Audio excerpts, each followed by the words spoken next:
وقال لي انا اول مره اتحسن التحسن بهذه الطريقه. بدات براند ماسل كلينيك للعلاج الطبيعي والتغذيه بسبب موقف عمري ما هنساه.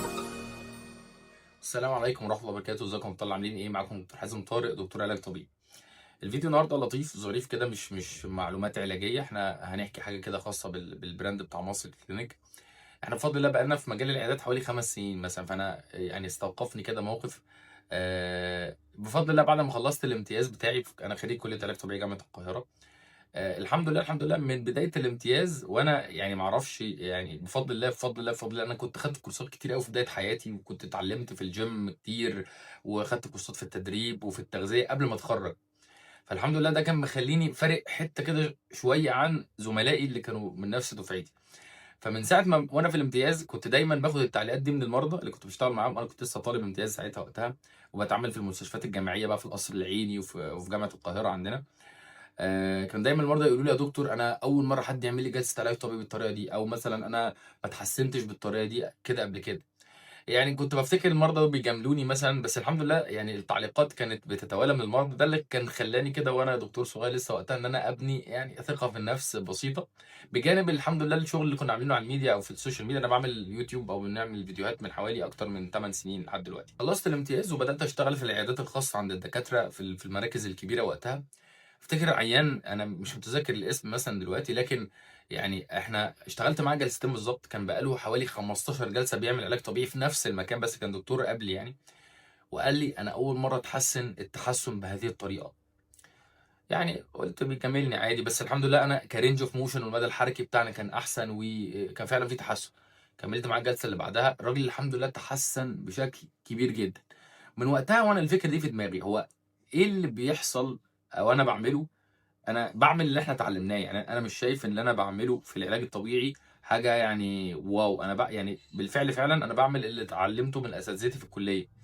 فايه اللي بيخلي الناس بفضل الله بيتحسنوا معايا والتعليقات مثلا مختلفه عن الناس التانيه؟ طبعا لازم يعني عندي قناعه كبيره جدا ان الشفاء بتاع من عند ربنا سبحانه وتعالى. يعني انا ان كان ربنا اراد او شاء للشفاء ان يجري على يدي وجعلني السبب في ذلك، فده توفيقه سبحانه وتعالى. لكن يظل برضو اكيد في سبب دنيوي ربنا جعله سبب ان الشفاء ده يحصل.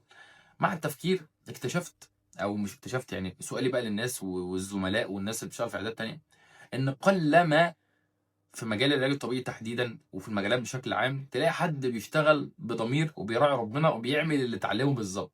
مع الوقت بتلاقي الناس اللي بيشتغل على قد الفلوس اللي بياخدها، اللي بيشتغل على قد الفلوس اللي العيان بيدفعها له لو كان بقى مكان في العياده، يعني مدير عياده بيحدد برنامج علاجي معين، اللي بيشتغل وحتى لو النتيجه ما حصلتش هو مش مهتم. انا كان عندي الحته دي عنيد بزياده. يعني انا لو المريض مثلا ما تحسنش صدقا لحد اللحظه، انا ممكن يعني اروح افكر فيه بالليل وانا نايم، اللي هو ممكن نعمل ايه، ممكن نقرا عنه ازاي، واتضايق جدا. يعني المريض اللي ما بيتحسنش بيضايقني شخصيا اكتر ما هو يكون متضايق. فبعد البحث يعني لقيت ان هو الناس للاسف الا ما رحم ربي، ويعني لا اتهم احد، ويا ربنا يجعلنا ما يجعلناش من المقصرين وما يجعلناش كذلك. يعني ما بيراعيش الناس ما بتراعيش ربنا في الشغل، او ما بتديش الشغل حقه، او بتتعامل المريض على قد فلوسه. ومن اجل هنا يعني لما بقى فتحت عياده وربنا من عليا فتحت مصر كلينيك كاول مركز، انا سعرت السعر اللي انا شايفه مكافئ للخدمه اللي بقدمها.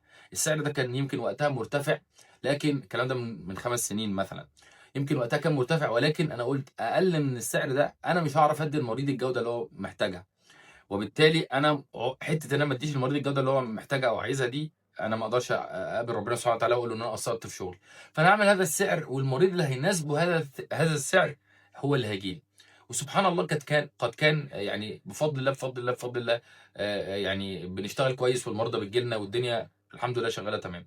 فالشاهد والفحوى من هذا الفيديو، لو انت دكتور علاج طبيعي اتقن عملك، شغال في مكان اتقن عملك، حتى لو المكان ما بيدكش فلوس كبيره او كتيره، انت في الاخر بتراعي ربنا سبحانه وتعالى في شغلك، وربنا هيحاسبك انت شخصيا. المكان مش مرتاح فيه سيبه روح مكان تاني. لكن انت لما تشتغل بضمير، دي هتبقى قاعده ليك بعد كده ان شاء الله لما تبقى دكتور صاحب عياده، ان انت بتاسس نفسك بشكل كويس وبتتعامل مع المريض بما يرضي الله، وبتعامل المريض كانه فرد من اسرتك. ورسالتي التانيه للمريض، آه عارف انت المثل اللي بيقول لك الغالي تمنه فيه؟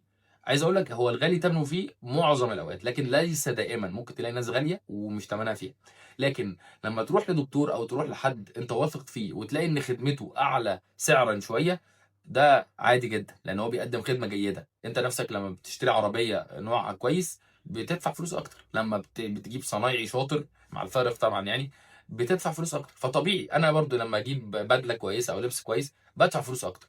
فانت بتدور على الجوده، حاول تروح لحد كويس بيتقي الله وبيراعي ربنا في شغله، اللي هيكون طبعا ده مترجم لسعر اعلى.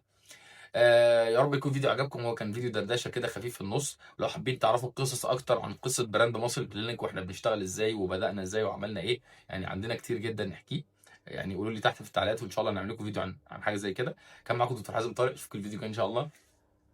سلام عليكم.